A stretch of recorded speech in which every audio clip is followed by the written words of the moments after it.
What's good, y'all? It's your favorite Empress. Welcome and welcome back to another video. We're on another episode of my PUM PUM Talks series, and today we're going to be diving into a really deep topic, which is money.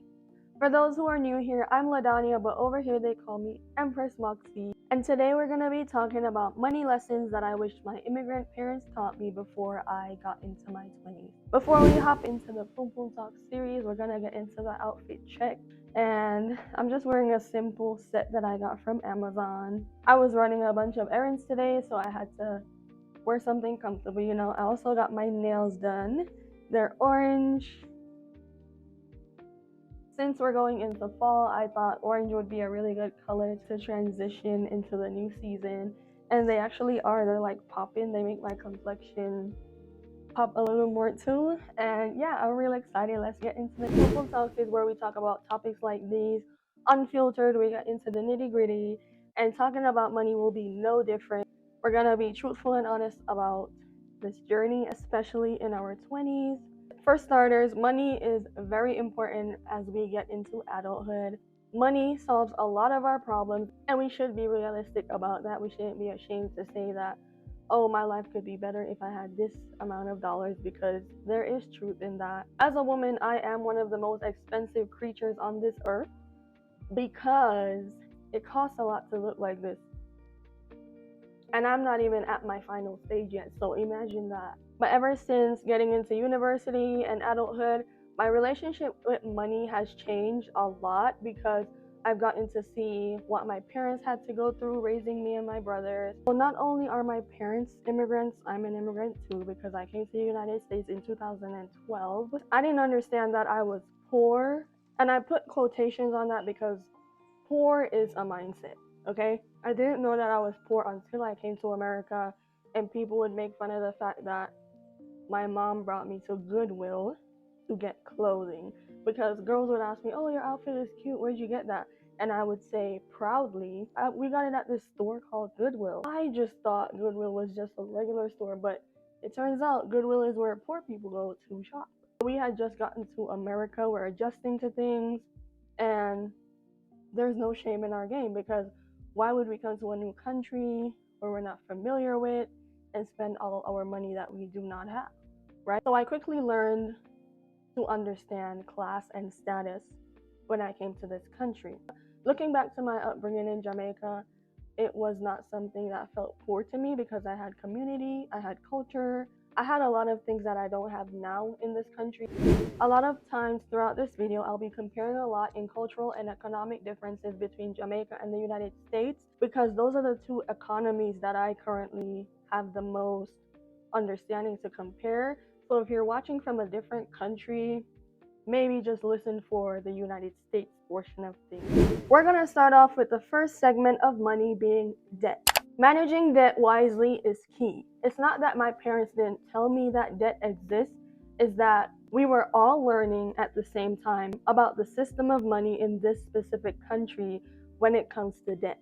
What I wish my parents would have known about is really the different types of debt, because there's good debt and there's bad debt. These would surround the areas of budgeting and properly managing money. Whenever you take on manageable and good debt, it has a potential of enhancing the possibilities that you have in the future.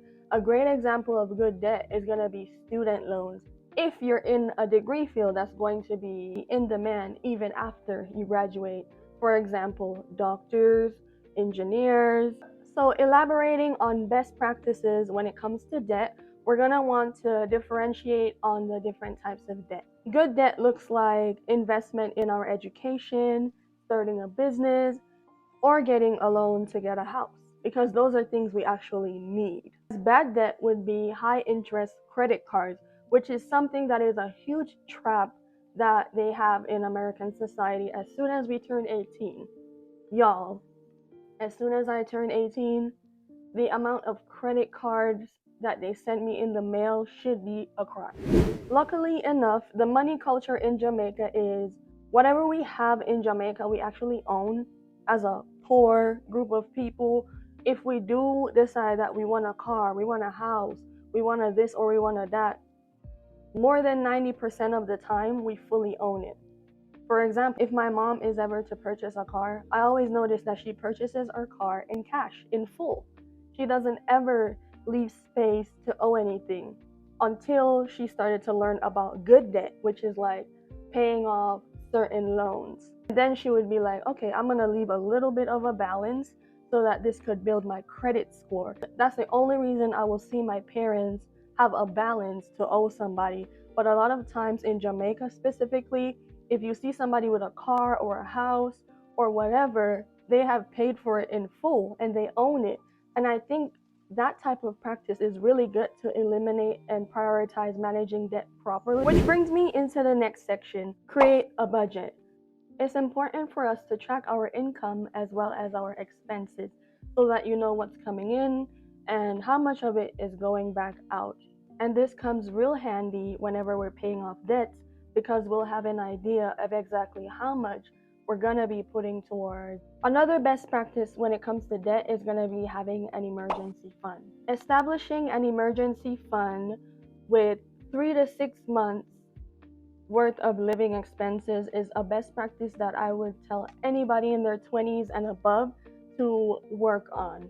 This is because this fund right here acts as a safety net, which will help us and come in handy whenever we have unexpected situations like job loss, which is happening a lot right now, or even medical emergencies. And a final best practice for the area of debt with money is going to be negotiating your interest rates. If you have existing loans or debt, you should try negotiating with your lenders so that they can give you a lower interest rate. Even if it's a small reduction, it can make such a difference in your monthly payment and how much you actually get to keep to put towards your other expenses that you may have. Next up, we're getting into income and savings. So savings is going to be something that we're going to dive into the nuances as well as its advantages and how my parents' advice on savings may be a little bit old school compared to what is necessary now in my generation. Okay, so if you're aware, a lot of our parents like to tell us we should have this much amount of money saved and leave it in our account for rainy days, just like I mentioned earlier. But a lot of times having money just sitting there is not a good practice. And this is because when periods of inflation like right now come up, the value of money decreases. Also keep in mind there are many tools and platforms online to help you understand how much tax is going to be taken out of each pay so that you can understand the value of your income and how much you're actually taking home each paycheck. That's going to be really important to this segment of saving. A lot of times our parents are giving us money tips from their generation when money was a lot simpler. They could have one job and afford a house, they could afford everything, right? But now times have changed and so has money. The tip that our parents give us to have our savings, or we just leave our money in a static account that has no interest on it or anything, just leave the money to sit. It's poor advice because with things like inflation happening during recessions, the value of money decreases. So just like I was saying, $100,000 in 2019 prior to the pandemic is not the same in 2023 post-pandemic inflation era, right? Because a lot has changed. Prices are going up in the grocery store, in education, in everything. So best practices for savings is of course going to be starting early. Our 20s is early into our adulthood, so this is definitely a time where we have peak time to learn money and get into our savings, get a high yield interest account. That means an account for 2% and up. That's going to allow your money to multiply over the years that it's sitting in that specific account, okay? Even if it's a small amount, the most important thing is consistency. That is key. Another best practice when it comes to saving is automating this savings. So with your income, map out your expenses that you're going to have monthly, have an understanding of how much you usually have left over in the event that you want to make a saving account specifically for emergency funds, and then a savings account for vacation, a savings account for whatever. But find a way to automate these savings so that you could separate it from your regular account and other expenses. You want to set specific goals with these savings accounts so you know exactly why you're doing it, and this will hold you accountable and furthermore build the habit of saving. Last and most important best practice for savings is going to be avoiding lifestyle inflation, or what we call lifestyle creep. You know, when I was mentioning the 100K salary that a lot of us so much want these days, whenever we get to this 100K salary, which is not actually 100K, it's actually 76,000 after taxes. Whenever we get to 74,000 after taxes, whenever we get here, we want to make sure that we don't waste our money on that Gucci bag, because we can't really afford that Gucci bag after taxes, to be truthful, right? So as our income increases, we want to allocate that extra money to our savings account and get a little more settled into this income stream, at least 2 years to 4 years in, before we start making extreme purchases. Unless you plan to have a second stream, third stream of income, you should be very careful whenever you upgrade into a new bracket of income, because you don't want to mess up and notch yourself back down because of the poor choices and getting into cycles of debt, cycles of poor spending due to lifestyle creep. The next and final segment of money lessons that I wish I knew before my 20s is investing and spending. And I wanted to group these two things together. I want to elaborate on how they tie into each other and their specific functions and advantages. Investing is a topic that often feels really intimidating, especially for me, because I didn't start learning about stocks and things like that until the pandemic came and everybody was talking about, oh, you need to put your money in this stock and this stock and this stock because the economy is gonna blah blah blah, you know? That's when I started to be like, what's a stock? Because before that, my parents didn't talk about stocks. A lot of people shy away from stocks because of the unfamiliarity, but it doesn't have to be intimidating at all. Investing in stocks, even in small amounts, can grow over time. A great example of this is the Tesla stock that was getting traction during the pandemic and actually exploded. This is because smart investments can pave the way for a more secure future. Let's talk about best practices when it comes to investing.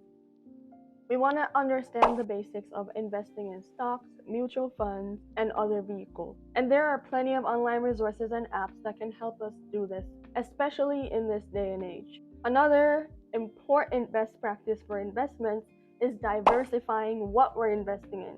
A lot of people in my generation started out with stocks. Now a lot of us are learning about bonds, cryptocurrency, real estate, different things like that. The reason why we want to diversify is because we want to reduce the risk associated with what we're investing in. For example, if we have a decline in a stock and that company is doing poorly or whatever is happening in the stock market news, that stock is no longer of use to you and your money is diminishing. Imagine if you had 1% of your money in the stock, but 1% of your money in real estate, and you're renting a house.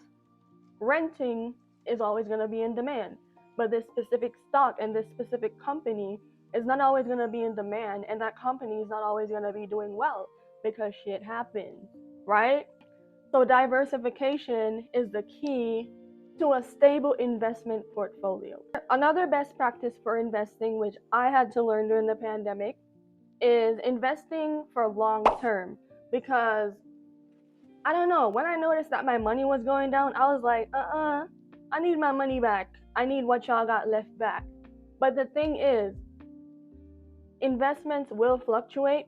A stock will fluctuate because of what's going on in the market. Like I said, housing, if you're investing in real estate, the prices may go up and the prices may go down depending on the economy. So you have to stay invested, resist the urge to make impulsive decisions because of short-term market fluctuation. Another important best practice for investing is putting your emergency fund first. And this is something that I learned firsthand.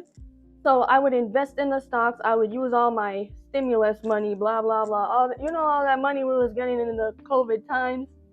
I put all of it in, but then I didn't consider my emergency funds, my savings, things like that, because I was like, well, I'm gonna make money from the stock, duh.